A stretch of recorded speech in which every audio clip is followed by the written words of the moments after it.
Di balik dinding megah kastil Ceiteh di Hungaria abad ke-16, tersembunyi sebuah kisah kelam yang hingga kini membayangi sejarah. Kisah tentang seorang bangsawan wanita kaya raya, Elisabeth Bathory, yang namanya dikenal sebagai legenda atau mungkin kutukan. Banyak yang menyebutnya Kontes Dracula, wanita dengan hasrat kelam yang melampaui batas manusia. Namun, siapa sebenarnya Elisabeth Bathory? Apakah ia benar-benar seorang monster atau sekedar korban rumor kejam di zaman yang penuh intrik?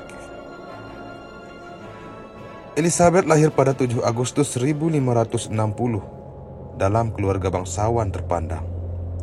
Ia dikenal cerdas, berpendidikan, dan memiliki kecantikan yang memukau. Namun darah bangsawan dalam tubuhnya juga membawa sejarah gelap keluarga. Ayahnya dan ibunya adalah kerabat dekat, sementara keluarganya dikenal memiliki riwayat kekejaman dan penyakit mental. Di usia muda, Elisabeth telah terbiasa dengan kekuasaan mutlak dan brutalitas. Sebuah dunia yang penuh kekuatan, tetapi juga berlumur. Di usia 15 tahun, ia menikah dengan Franz Nadasdy, seorang bangsawan kaya dan komandan militer yang disegani.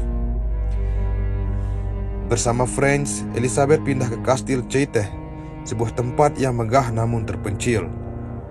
Tempat yang kemudian menjadi saksi bisu tragedi mengerikan.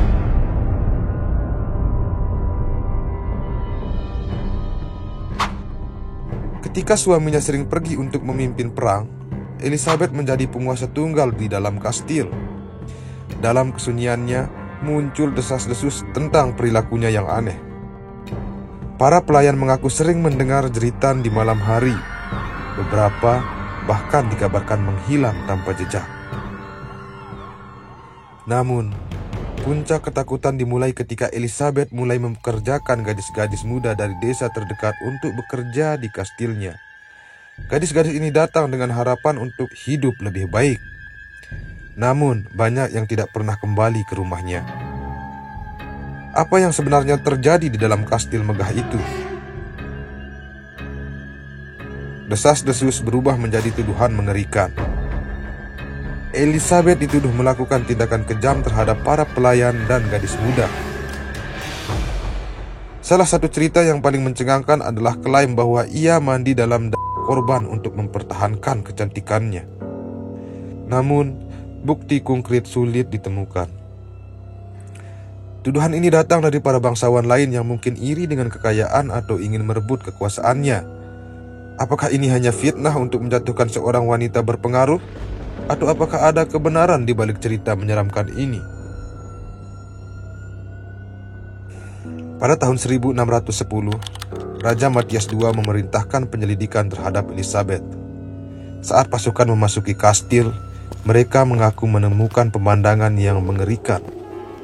Tubuh-tubuh gadis muda, beberapa di antaranya telah meninggal, sementara yang lain terluka parah. Dan Elisabeth terlihat penuh dengan lumuran.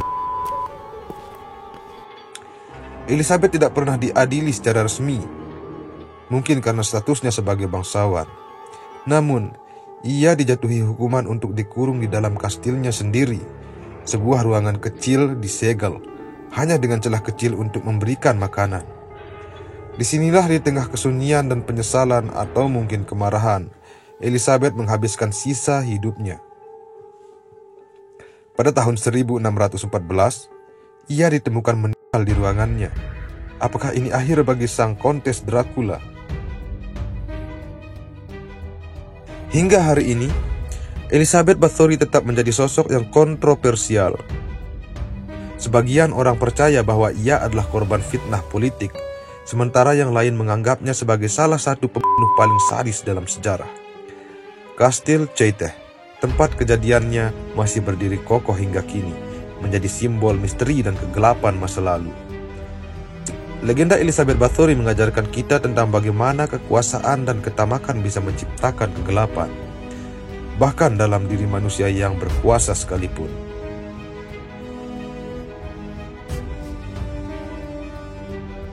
Elizabeth Bathory tetap meninggalkan jejak yang tak terlupakan dalam sejarah.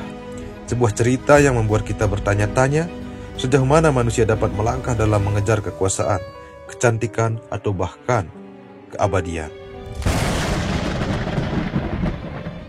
Bagaimana menurut kalian? Apakah Elizabeth benar-benar seorang monster? Atau hanya korban intrik politik di zamannya? Berikan pendapat Anda di kolom komentar. Jangan lupa like, share, dan subscribe untuk cerita menarik lainnya. Sampai jumpa di kisah berikutnya. Terima kasih.